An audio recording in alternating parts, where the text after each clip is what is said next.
You got the raise, 5%, maybe more. Your offer letter says you're doing better than last year. So why does your bank account still run out 4 days before payday? Here's the part nobody explains to you. Getting a bigger salary and getting a better life are not the same thing. And the gap between those two, that's what's actually draining you. Not laziness, not bad budgeting, math you were never shown. Millions of people are in this exact position right now, earning more than they did 5 years ago, feeling poorer than they did 5 years ago. Both things are true at the same time, and that's what makes it so disorienting. Because the problem was never just how much money you make.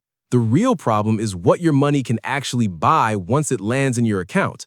A salary is a number on a page. Purchasing power is what that number turns into at the grocery store, the rent office, and the pump. This video is going to walk through exactly why that gap exists, show you real numbers from real cities, and then get into what actually works to close it. Not budget harder, but the structural moves that change your position. Let's start with the number on your payslip, because that number is lying to you a little. Not on purpose, it's just incomplete. Economists split income into two versions. Nominal salary is the raw number, what your contract says. Real income is what that number is worth after you account for rising prices. Right now in the US, wages have technically been growing faster than inflation. Average pay is up close to 3.8% over the past year against inflation of around 3.5%. On paper, that's a win. In practice, that edge is razor thin, and it comes after years where it wasn't true at all. Between 2021 and early 2026, real average hourly earnings in the US were flat to slightly negative compared to 5 years earlier. That means for a huge stretch of recent history, the average American worker's raise was at best treading water. You weren't gaining ground, you were fighting just to stay where you were. This is lifestyle inflation's quieter cousin, price inflation eating your raise before you even get to decide what to do with it. A 10% raise means nothing if your rent went up 25% in the same window. You didn't get richer, you got assigned a smaller slice of the same pie with a bigger number stamped on the plate. So where is the money actually going? Not to one dramatic expense, to a handful of quiet ones that compound. Start with housing, because it's the biggest line item for most people and it's moved the fastest. Rents in major US cities have climbed roughly 36% since 2020. In the most extreme cases, Miami is the standout, rent has jumped over 50% in that window.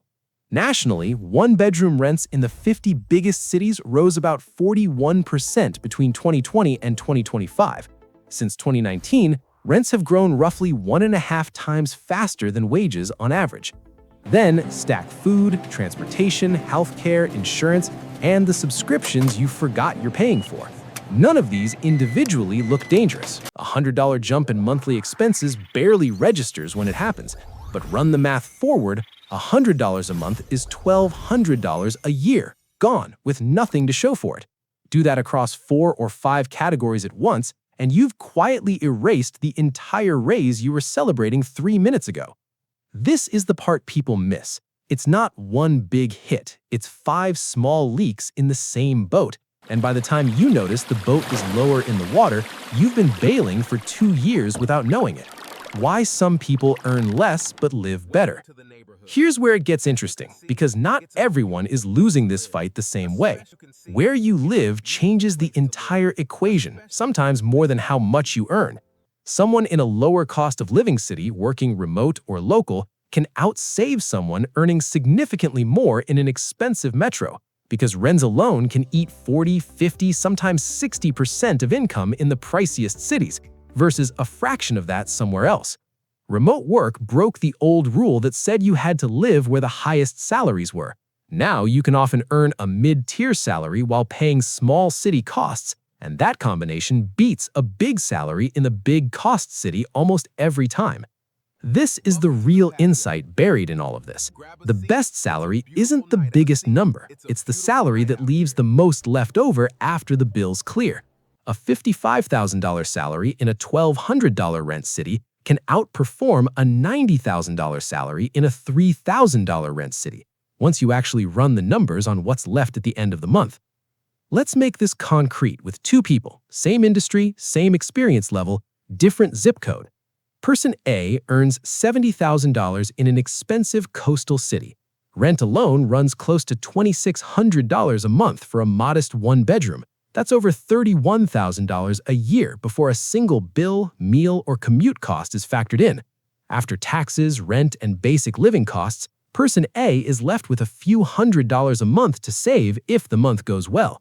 Person B earns $55,000, $15,000 less in a mid-tier, lower-cost city. Rent for a comparable place runs closer to $1,200 a month, about $14,400 a year. After taxes and living costs, Person B is regularly saving several hundred to over $1,000 a month, building an emergency fund and actual investments, while Person A is still living paycheck to paycheck on paper's bigger salary. Same effort, same career stage, wildly different financial reality. The salary on the offer letter told you almost nothing about which of these two lives you'd actually end up living. None of this means you're stuck. It means the fix isn't try harder. It's specific, structural moves.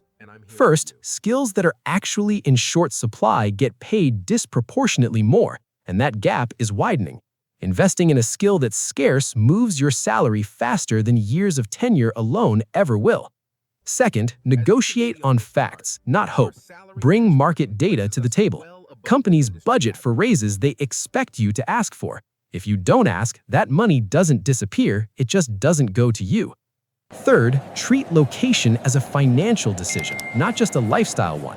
Where you live can matter more than what you earn, especially with remote and hybrid work now normal in most industries. Fourth, watch lifestyle inflation specifically. Every raise doesn't need a new expense attached to it. The people who build real wealth are usually the ones who let their savings rate rise with their salary, not just their spending. Fifth, build more than one income stream where you can.